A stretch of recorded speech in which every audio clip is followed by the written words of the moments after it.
Fashion మత్తులో కొందరు enjoy చేస్తున్నామనే భావనలో మరికొందరు ధూమపానం ఒత్తిడి తగ్గిస్తుందని ఇంకొందరు పొగాకు ఉత్పత్తుల బారిన పడుతున్నారని ప్రముఖ పల్మనాలజిస్ట్ వైద్యులు డాక్టర్ ఎం రాఘవేంద్రరావు అన్నారు.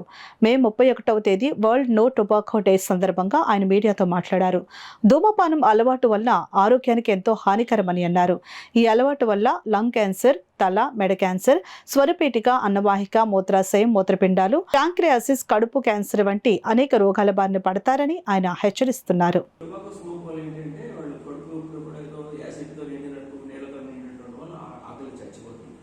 చచ్చిపోయినప్పుడు వాళ్ళు ఆహారం సరిగ్గా తీసుకోకపోవడం వల్ల శరీర జీర్ణ మిగతా జీవ వ్యవస్థలు నడవడానికి అవసరమైన ప్రోటీన్ అని కూడా ఈ కండరాలు నుంచి వచ్చే కండరాల్లో ఉన్న ప్రోటీన్ అంటే మజిల్స్ని బ్రేక్ డౌన్ చేసేసి ఆ ప్రోటీన్ అని కూడా కన్జ్యూమ్ చేయడం వాడు సన్నగా చిక్కుదాన్ని కెకెక్సీ అంటారు అనమాట. చిక్కిపోయి కంప్లీట్గా సన్నబడిపోవడం. దాంతోపాటు ఎముకల్లో ఉండే కాల్షియము, పొటాషియం, ఫాస్ఫేట్ అనేవన్నీ కూడా బయటికి వెళ్ళిపోయి దాన్ని డీమెమరైజేషన్ అంటాం. అలా చేసినప్పుడు మనిషి ఎముకలు మెత్తపడిపోయి వాడు చిన్న దెబ్బకే ఫ్రాక్చర్లు అయిపోవడం లాంటి ఇవన్నీ జరుగుతుంటాయి. గోడని ఇటువంటి కష్టాలు ఉన్నాయి. అంతేకాక కొంతమంది నములుతూ ఉంటారు. నమలడం వల్ల ఏంటంటే కాల్చడం వల్ల ఎటువంటి ఇబ్బందులు వస్తాయో ఇంచుమించుగా అదే మార్పులు కూడా అటువంటి కీళ్ళు కూడా జరుగుతూ ఉంటుంది.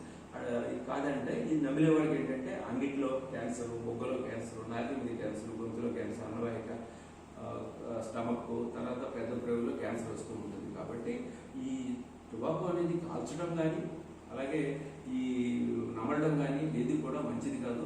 WHO వారు ఎందుకు యాంటీ టొబాకో డే ఎందుకు వరల్డ్ యాంటీ టొబాకో డే అది నో టొబాకో డే ఎందుకు ఇచ్చారంటే ప్రతి ఒక్కరు కూడా ఈ పొగాకు వల్ల వచ్చే ఉపద్రవాన్ని, చెడు ప్రభావాన్ని గమనించి ప్రతి వాడు ముఖ్యంగా వైద్య వృత్తిలో ఉన్నవాళ్ళు, వైద్య సిబ్బంది, హెల్త్ కేర్ వర్కర్స్ అందరూ కూడా దీన్ని ప్రజల్లో ప్రాపగేట్ చేయడం కోసం మరొకసారి రీడెడికేట్ మరొకసారి పునరంకితం చేసుకుని టొబాకో స్మోక్ పీల్చకుండా నమలకుండా చేసేలాగా ప్రభుత్వం కూడా దీన్ని గమనించి ఈ స్మోకింగ్ని అంటే రేట్లు పెంచడం వల్ల కొంతవరకు తగ్గింది.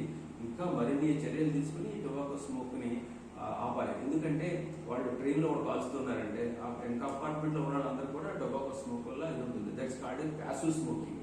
ప్యాసివ్ స్మోకింగ్ అంటే వాడు భర్త కాల్చుతారంటే భార్యకి, పిల్లలకి, ఇంట్లో తల్లిదండ్రులు, అప్పచెల్లెళ్ళు అందరికీ కూడా టొబాకో స్మోక్. రెండవది ఇది సెకండ్ హ్యాండ్ స్మోకింగ్, అది passive smoking. Third hand smoking అనుకోకుండా ఒక రెస్టారెంట్లో కూర్చొని సిగరెట్ కాల్చి వెళ్ళిపోతాడు. వెళ్ళిపోయిన తర్వాత ఆ కెమికల్స్ అన్ని కూడా డిపాజిట్ అయి ఉంటాయి.